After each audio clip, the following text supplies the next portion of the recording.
30 जनवरी 2026 पूरी दुनिया की नजरें अमेरिका जस्टिस डिपार्टमेंट पर टिकी थी, क्योंकि उस दिन एपस्टीन फाइल्स ट्रांसपेरेंसी एक्ट के तहत वो 30 लाख पन्ने दुनिया के सामने आए जिन्हें सालों से दबाया जा रहा था।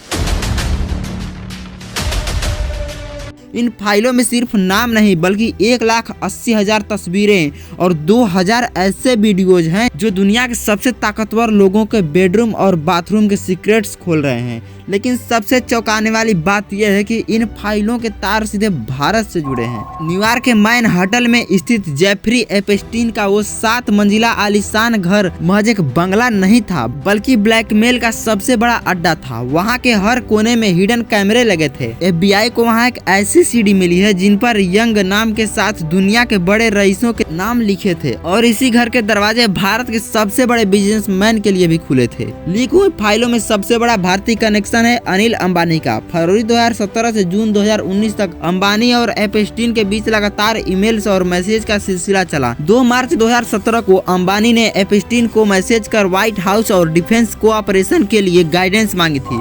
लेकिन सबसे बड़ा सस्पेंस आता है 23 मई 2019 की रात को, जिस वक्त भारत में 2019 के चुनाव नतीजे आ रहे थे और प्रधानमंत्री दोबारा प्रचंड बहुमत से जीत रहे थे। ठीक उसी रात अनिल अंबानी न्यूयॉर्क में एपस्टीन के घर पहुंचते हैं। एपस्टीन ने अपनी ईमेल में अंबानी को हिज गाय यानी मोदी का आदमी लिखकर संबोधित किया है। कहानी सिर्फ अंबानी तक नहीं रुकी। 6 जुलाई 2017 की एक ईमेल में एपस्टीन ने दावा किया कि प्रधानमंत्री मोदी की ऐतिहासिक इजरायल यात्रा के पीछे उसकी सलाह का हाथ था। उसने यहाँ तक लिखा कि मोदी ने इजरायल में ट्रंप के फायदे के लिए नाच और गाना किया। हालांकि भारतीय विदेश मंत्रालय ने इन दावों को पूरी तरह से खारिज करते हुए इन्हें एक अपराधी की फालतू बकवास बताया है। लेकिन सस्पेंस तब और गहरा हो जाता है जब हम देखते हैं कि मोदी सरकार के वर्तमान पेट्रोलियम मंत्री हरदीप सिंह पुरी के साथ भी एपस्टीन के ईमेल्स और मीटिंग्स के सबूत मिले हैं। 2015 से 2017 के बीच उनकी 3 मीटिंग्स एपस्टीन के घर पर हुई थी। हरदीप पुरी का कहना है कि ये मुलाकातें उनके मंत्री बनने से पहले की है, जब वो न्यूयॉर्क में एक इंटरनेशनल संस्थान पर काम करते थे।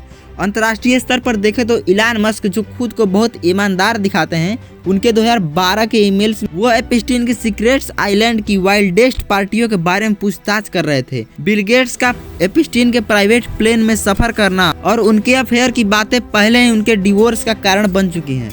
ट्रंप का नाम तो इन फाइलों में कम से कम 4,500 बार आया है, जिनमें उनके खिलाफ सेक्सुअल अब्यूज और खौफनाक आरोप लगे हैं। दोस्तों, सबसे डरावनी बात यह है कि अभी भी 25 लाख से ज्यादा पन्ने दुनिया के सामने नहीं लाए गए हैं। जस्टिस डिपार्टमेंट ट्रंप सरकार के कंट्रोल में है और सवाल उठ रहे हैं कि क्या ट्रंप खुद को और अपने दोस्तों को बचाने के लिए इन फाइलों को दबा रहे हैं। जेफरी एपस्टीन महज एक मुजरिम नहीं था, वो उस ग्लोबल सिस्टम का हिस्सा था जहां सत्ता और रईसी नाम पर कुछ जायज मान लिया जाता है। अब देखना यह है कि बाकी 40% डॉक्यूमेंट कब बाहर आते और उनमें कितने और चेहरे बेनकाब होते हैं। तो आज की इस वीडियो में बस यहीं तक। अगर आप अभी तक चैनल को सब्सक्राइब नहीं किए हैं तो चैनल को सब्सक्राइब करके वीडियो को लाइक जरूर कीजिएगा। धन्यवाद।